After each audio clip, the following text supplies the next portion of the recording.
আমি এক কথার ছেলে, কথা দিয়েছিলাম যে দিল্লির দয়া দাক্ষিণ্যে আমরা বেঁচে নেই। কবে দিল্লি বাড়ির জন্য টাকা দেবে আর বাংলার মানুষ বাড়ির টাকা পাবে, তার জন্য তৃণমূল কংগ্রেস অপেক্ষা করে নেই। এই বছর 31শে ডিসেম্বরের মধ্যে আবাস প্লাসের তালিকায় যাদের নাম রয়েছে আবাস আর আবাস প্লাসে, সবাইকে বাড়ির টাকা আমাদের মামাটি মানুষের পশ্চিমবঙ্গ সরকার পৌঁছে দেবে। আজও একই কথা বলছি, 31শে ডিসেম্বরের আগে আবাস প্লাসের তালিকায় যাদের নাম রয়েছে সবাইকে তৃণমূলের সরকার বাড়ির টাকা পৌঁছে দেবে। আমরা যারা আমাদের ভোট দিয়েছে তাদের জন্য কাজ করতে বদ্ধপরিকর, আর যারা আমাদের বিরুদ্ধে ভোট দিয়েছে তাদের জন্য কাজ করতে বদ্ধপরিকর। এটাই পার্থক্য। আমরা মানব সেবায় বিশ্বাস করি, আমরা ধর্ম বাড়িতে করি, আমরা মসজিদ মন্দির গুরুদ্বারায় বাড়িতে পুজোস্থানে ঠাকুরের ঘরে বসে ধর্ম করি। কিন্তু আমরা যখন মানুষের ভোটে নির্বাচিত, আমাদের কোনো ধর্ম নেই, একটাই ধর্ম, মানব ধর্ম, মানুষকে পরিষেবা দেওয়া। এটাই তৃণমূল আর বিজেপির মধ্যে পার্থক্য। যারা ধর্মের উস্কানি দিয়ে রাজনীতি করে, কেন্দ্রীয় তদন্তকারী সংস্থাদের রক্তচক্ষুকে হাতিয়ার করে বাংলার মানুষকে শাস্তি দিতে চেয়েছেন, তৃণমূল কংগ্রেসকে দুর্বল করতে চেয়েছেন, তাদেরকে আমি একটা প্রশ্ন করতে চাই। 21শে জুলাই 2021 সালে যেদিনকে হয়েছিল, আমরা মানুষকে ধন্যবাদ দিয়ে বলেছিলাম যে আমরা আপনাদের জন্য আরো বেশি করে কাজ করতে বদ্ধপরিকর। তার এক বছর পরে 21শে জুলাই 2022 সালে 21শে জুলাই যেদিন হয়েছিল তার পরের দিন পার্থ চ্যাটার্জির বাড়িতে ইডি রেড করে তাকে গ্রেপ্তার করে। যদি কেউ দোষ করে তার বিরুদ্ধে ব্যবস্থা হোক। আমরা কোনো দোষকে, কোনো অন্যায়কে প্রশ্রয় দিই না। কিন্তু এসএসসি কেলেঙ্কারি বা টেট, তথাকথিত এসএসসি বা টেট কেলেঙ্কারির নাম করে যদি পার্থ চ্যাটার্জির বাড়িতে রেড করে ইডি তাকে গ্রেপ্তার করে, তাহলে স্বাধীন ভারতবর্ষের সর্ববৃহৎ কেলেঙ্কারি নিট কেলেঙ্কারি, সেই নিট কেলেঙ্কারিতে প্রশ্নপত্র ফাঁস হওয়ার কারণে ইডি কেন ধর্মেন্দ্র প্রধানের বাড়িতে রেড করে তাকে অ্যারেস্ট করবে না? কেন এই রাজনৈতিক পক্ষপাত, দুষ্ট আচরণ, কেন এই দ্বিচারিতা? আমাদের শপথ নিতে হবে। এবার তো আমরা 29টা আসনে জিতেছি, আর 3টে আসন, একদিকে বালুরঘাট, একদিকে বিষ্ণুপুর, আর একদিকে পুরুলিয়া, 15-16 হাজারের ব্যবধানের নিচে আমরা 3টে আসন হেরেছি। আর রাজ্যসভায় আমাদের 13 জন সাংসদ আছে। তাহলে কত হলো? লোকসভায় 29 আর রাজ্যসভায় 13, 29 আর 13 42। আপনারা গর্বিত হবেন শুনলে, গর্ব অনুভব করবেন। রাজ্যসভা লোকসভা মেলালে ভারতবর্ষের 3য় রাজনৈতিক বৃহত্তর দলের নাম তৃণমূল কংগ্রেস।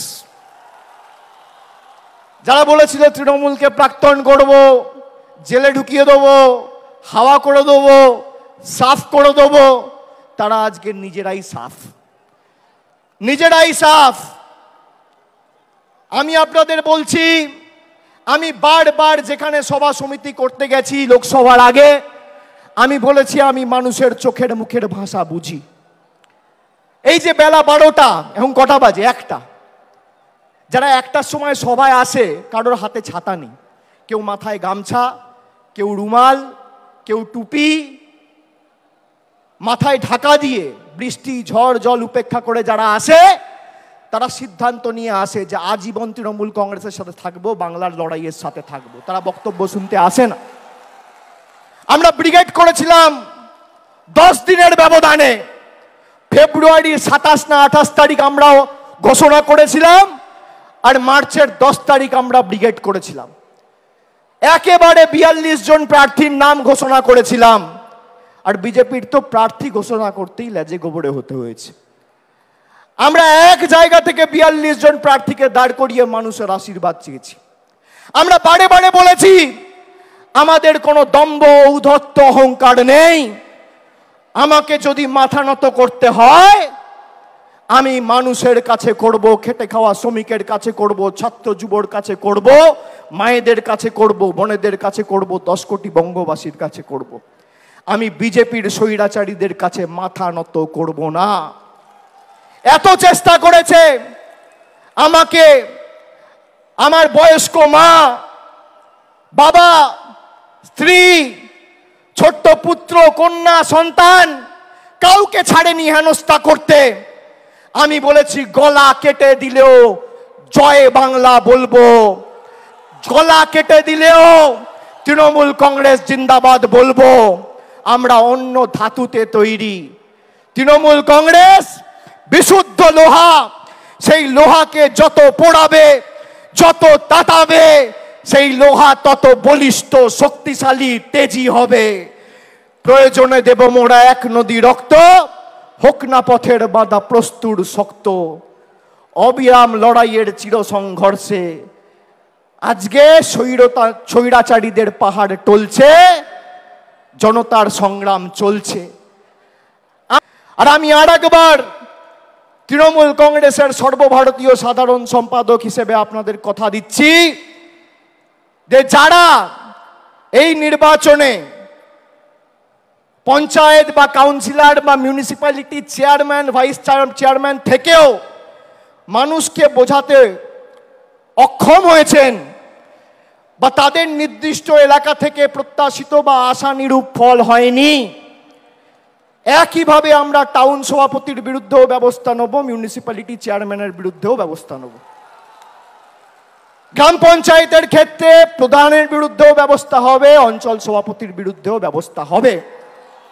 কাউকে রেয়াত করা হবে না। একটা কথা আপনাদের দিতে হবে, দেবেন? দেবেন? আমি যে কথাগুলো বললাম গ্রামে ফিরে 10 জনকে বলবেন? বলবেন? আর যেভাবে মাথা নত না করে লড়াই করেছেন, আগামী দিনও মমতা বন্দ্যোপাধ্যায় তৃণমূল কংগ্রেসের জন্য লড়বেন তো? বাংলার স্বার্থে লড়বেন তো?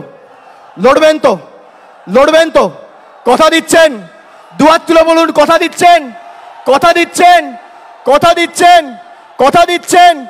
আগামী দিন খেলা হবে, খেলা হবে, খেলা হবে, লড়াই হবে, লড়াই হবে, সংগ্রাম হবে, আন্দোলন হবে, বিজেপিকে উপড়ে ফেলা হবে, মানুষের স্বার্থে লড়াই হবে।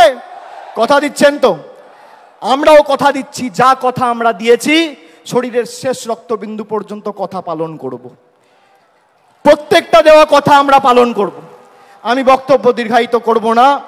আমাদের নেত্রী বেরিয়ে পড়েছেন, 2-4 মিনিটের মধ্যেই আমাদের সভাস্থলে উপস্থিত হবেন।